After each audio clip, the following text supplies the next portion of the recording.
सोनपुर गांव में अजय नाम का एक लड़का अपनी मां के साथ रहता था। वो बहुत ही प्यारा था। अजय की मां की एक आंख नहीं थी, इसीलिए उसका चेहरा बदसूरत दिखता था। जब अजय छोटा था तब वो अपनी मां से बहुत प्यार करता था, लेकिन जब वह बड़ा होने लगा तब उसे महसूस होने लगा कि उसकी मां की एक आंख नहीं है और इस वजह से वह बदसूरत दिखती है। इस बात से उसे शर्म आने लगी, इसलिए अजय अपनी मां के साथ बाहर नहीं जाता था और अपने साथ भी कहीं लेकर नहीं जाता था। उसे लगता था कि अगर वे अपनी मां को साथ लेकर जाएगा तो उसके दोस्त उसका मजाक बनाएंगे। इस वजह से वह अपनी मां को भला बुरा कहता था। तुम्हारी एक आंख नहीं है, तुम्हारी शक्ल अच्छी नहीं है, मेरे दोस्तों की मां कितनी खूबसूरत है, तुम मेरी मां नहीं हो सकती। ऐसा कहकर वो अपनी मां का दिल दुखा देता था। अजय की मां बेचारी अपनी बेटी की बातें सुनकर और उसकी सोच देखकर बहुत दुखी हो जाती थी। अपने बेटे की ऐसी बातें सुनकर मां का दिल बैठ जाता था। ऐसे ही एक दिन अजय अपना टिफिन लिए बगैर ही स्कूल चला जाता है, तो अजय दिन भर भूखा ना रहे इसलिए अजय की मां टिफिन लेकर उसके स्कूल जाती है। अचानक अपनी मां को स्कूल में देखकर अजय को अपने दोस्तों के सामने बेइज्जती महसूस होती है और उसे अपनी मां पर बहुत गुस्सा आता है। फिर वह घर आकर अपनी मां को गुस्से से बोलता है, मां मैंने कितनी बार कहा है कि मेरी स्कूल मत आया करो, तुम क्यों आई स्कूल में? तुम्हारी वजह से मेरी कितनी बेइज्जती हो गई, सब दोस्त मेरा मजाक उड़ा रहे होंगे। इस बेइज्जती से तो भूखा रहना ही अच्छा था।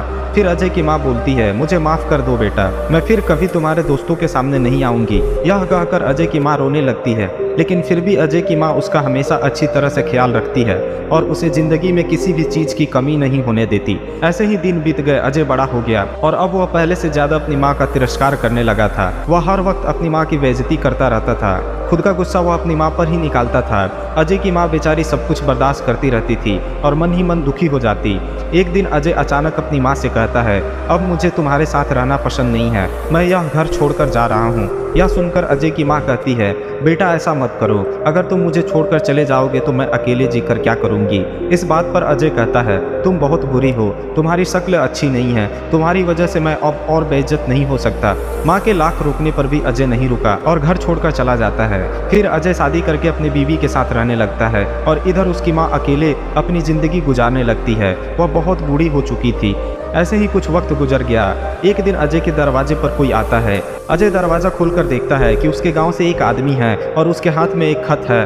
वह आदमी अजय से बोलता है, अजय तुम्हारी माँ अब इस दुनिया में नहीं रही, आखिरी समय में वह तुम्हारे लिए एक खत छोड़कर गई है। खत हाथ में देकर वो आदमी वहाँ से चला जाता है।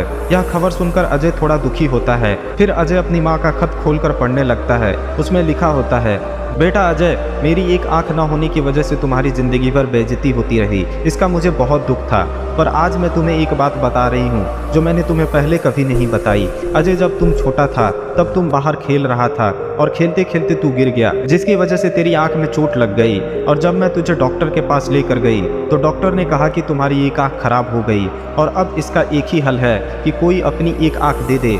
मैंने ज़रा भी अपना वक्त जाया ना करके तुम्हें अपनी आंख दे दी ताकि जीवन भर तुम्हें कोई तकलीफ और बेइज्जत ना होना पड़े। उस दिन मेरी एक आंख निकाल कर तुम्हें दे दी गई और उस दिन से मेरी एक आंख नहीं है और उसके बाद मैं बदसूरत हो गई। उस दिन के बाद मेरी शक्ल अच्छी नहीं लगती। बेटा, मैं तुम्हें एक बात बताना चाहती हूँ कि माँ बदसूरत और अंधी हो सकती है, लेकिन माँ कभी बुरी नहीं हो सकती। यह बात समझते ही अजय फूट फूट कर रोने लगा। उसकी प्रायश्चित की कोई सीमा ना रही। अजय को अपनी माँ से मिलने का बड़ा तमन्ना हो रही थी। वह अपनी माँ से दिल से माफ़ी मांगना चाहता था, लेकिन अब बहुत देर हो चुकी थी। वह जिंदगी भर इस बात से पछताता रहा कि काश वो अपनी माँ से एक बार मिल पाता, दो प्यार भरे शब्द बोल पाता, जिसे सुनने के लिए उसकी माँ की कान जिंदगी भर तरसते रहे।